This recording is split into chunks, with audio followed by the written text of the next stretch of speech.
Haleluya, haleluya, shalom saudara-saudaraku. Shalom. Baik yang ada di Indonesia maupun di berbagai tempat yang ada di luar negeri. Pada pagi hari ini saya bersyukur bertemu dengan orang-orang hebat yang dipakai Tuhan dalam bidangnya masing-masing.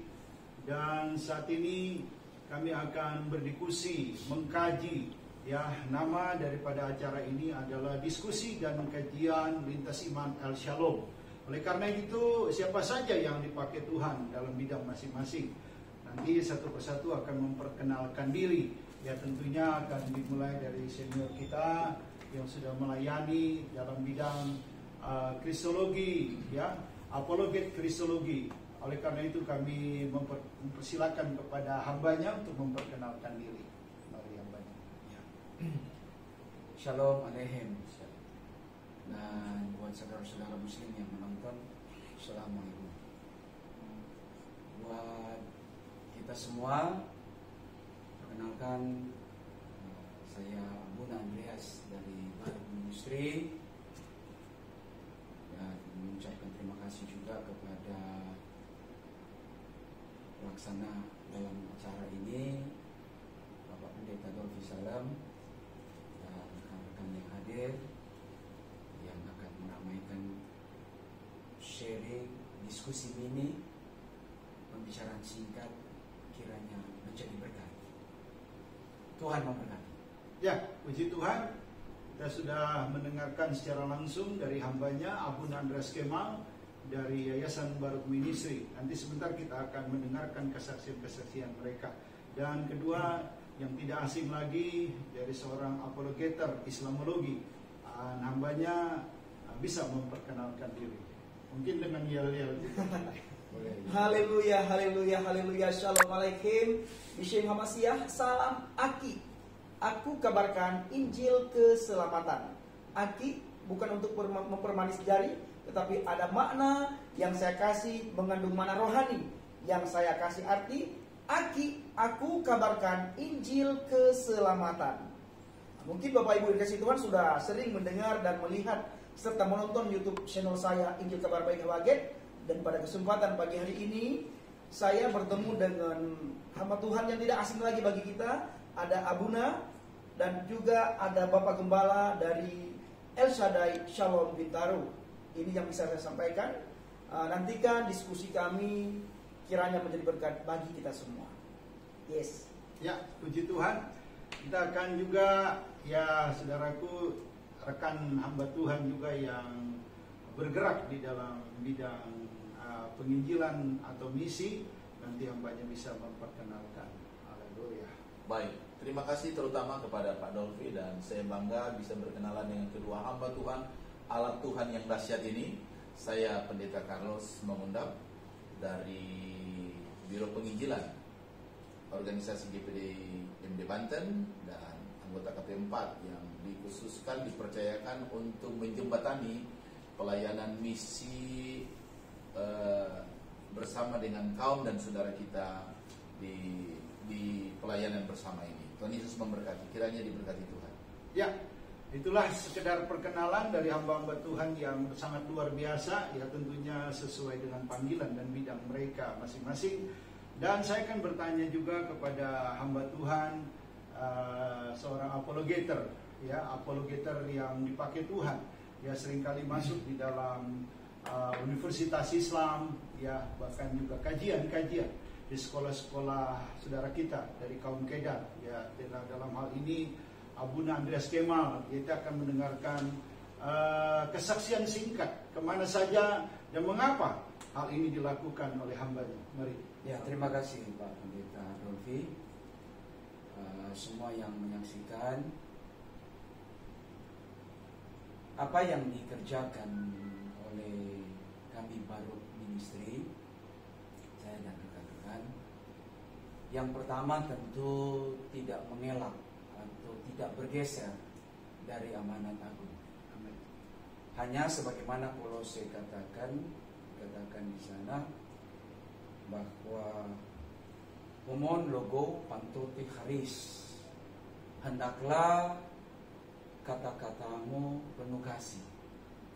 Itu sebabnya dasar kasih inilah yang kemudian menjadi pijakan kami bukan menaklukkan, bukan menistakan, ataupun bukan menghina, tapi benar-benar pijakan kasih.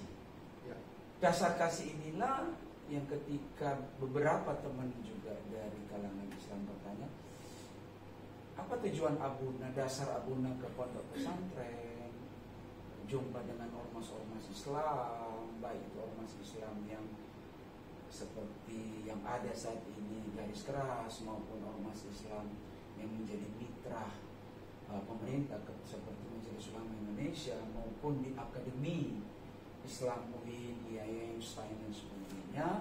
Yang pertama tentu didasari karena kasih. Sebab kasih itulah yang menjadi kekuatan baik dari perjalanan pelayanan baru saya dan rekan-rekan, termasuk pijakan kekristenan itu sendiri kan. Pengorbanan Kristus karena kasih Allah. Dan karena kasih Kristus itulah dia menyerahkan nyawanya. Jadi dasar inilah kemudian saya menyampaikan kepada mereka, karena saya mengasihi, karena kami mengasihi. Amen. Keselamatan itu sangat padangan dengan kasih. Tidak ada keselamatan tanpa kasih. Dasarnya kasih. Ya, itu sebabnya dasar itulah kemudian kami juga rindu bahwa siapapun orang-orang yang di luar orang percaya boleh mengenal, mengerti, memahami, dan kemudian karya roh Allah itu sendiri membuat dia menjadi percaya dan dia diselamatkan. Nah, tentu ada bentuk-bentuk yang harus dikemas. Karena berhadapan dengan siapa, di mana, dengan cara yang seperti apa, itu juga harus disesuaikan. Dan sekali lagi, pelayanan baru itu pelayanan yang transparansi, terbuka. Jadi kalau saya ke kalangan Islam, saya selalu pakai ikon Kristen seperti inilah. Jadi tidak pernah menutupi, tidak. Jadi setiap kami datang, mereka tahu bahwa kami Kristen, bahkan lebih dari itu, sebagai pastor, sebagai pendeta, sebagai abuna. Tentu di akademi, kajian, juga di pondok juga, karena itu dunia pendidikan juga jadi kajian. Dan saya rasa Paulus katakan bahwa kita harus berhikmat di tengah-tengah orang yang berbeda. Jadi memang sangat dibutuhkan pengetahuan ketika baru ministry dengan pola kajian, tentu itu mengarah kepada kajian. Nah mungkin itu saja secara singkat. Tentu masih banyak lagi. Ya, puji Tuhan. Saya melihat ada kecirikasan daripada Abuna Andreas Kemal ketika ya melihat ke tempat dakwah-dakwah saudara-saudara kita, lembaga-lembaga dakwah, bahkan juga di universitas-universitas Islam, ada kekhasan, yaitu selalu memakai ciri khas salib.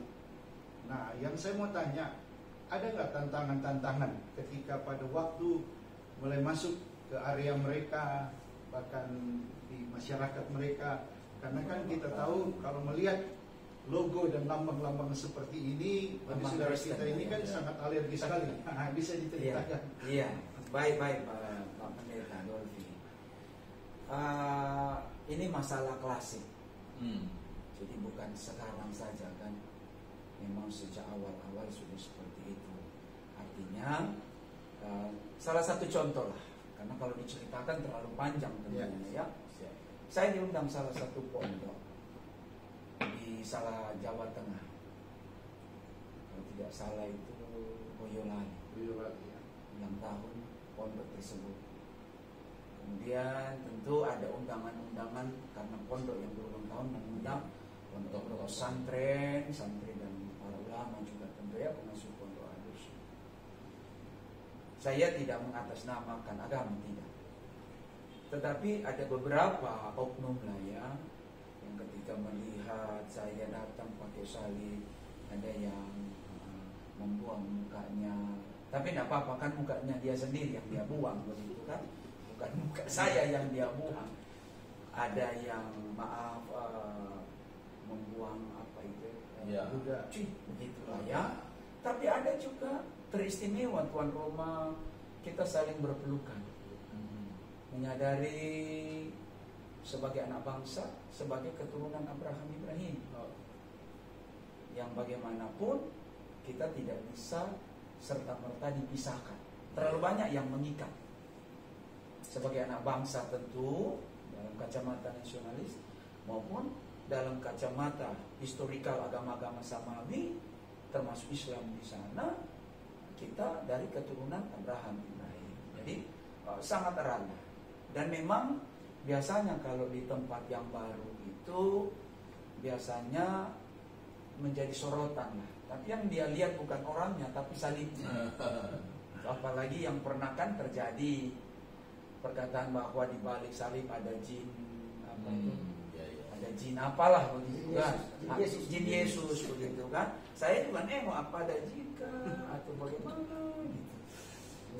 Nah, tapi terlalu naif lah kalau ada pemahaman seperti itu. Jadi tantangan-tantangan itu buat saya tantangan-tantangan yang biasa. Mungkin karena tidak dikenal maka tidak disayang. Kecurigaan itu hal yang biasa. Bagi kedua agama Samawi ini, Kristen Islam itu, kecurigaan itu sudah boleh dikatakan menjadi suatu budaya lah. Jadi tidak usah juga kaget. Saya yakin juga ketika Islam ada di tengah-tengah orang Islam, tengah-tengah Kristen, mungkin juga ada sebagian akan lihat ini untuk apa gitu kan dan sebagainya. Jadi Pak Pendeta Dolfi dan rekan-rekan pasti ada pengalaman-pengalaman yang kurang enak dan sebagainya. Tapi yang pasti bahwa disitulah peran kasih itu kan. Ketika kita ditolak, kita tertolak, tapi kita tidak membalas dengan sikap yang tidak etis. Tetap aja kita harus menunjukkan sebab mana kita berada. Pribadi Kristus harus menyertai dalam hidup kita. Oke. Ya, itu sekedar daripada kesaksian daripada Abuna Andreas Kemal. Dia tentunya punya kecirikasan selalu keluar masuk pesantren dan juga di tempat studi kampus-kampus Islam. Hambanya Abuna selalu memakai kecirikasan salib. Nah, kita lihat tadi bagaimana ya tentu ada tantangan karena mereka baru, mungkin ada yang baru melihat, bahkan juga sangat antipati, tapi akhirnya suasananya cair. Nah, begitu kita akan mendengarkan daripada pengalaman daripada hambanya.